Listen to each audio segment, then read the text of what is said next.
Welcome! Today I'm with Motorola Moto E20 and I'll show you how to disable the ringtone volume. The first step is just go to settings and find the D sound.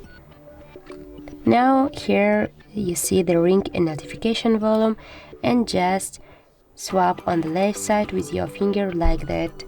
So as you can hear it now, the ringtone volume is disabled. So that's how it looks. Also you got one more option how you can make that. Just tap on the volume buttons, and here you see the setting icons. Just tap on that, and also you can make it by this way, just with your finger, just by swapping on the left side and press to the done. So that's it. If you find this video helpful, leave like, comment and subscribe our channel.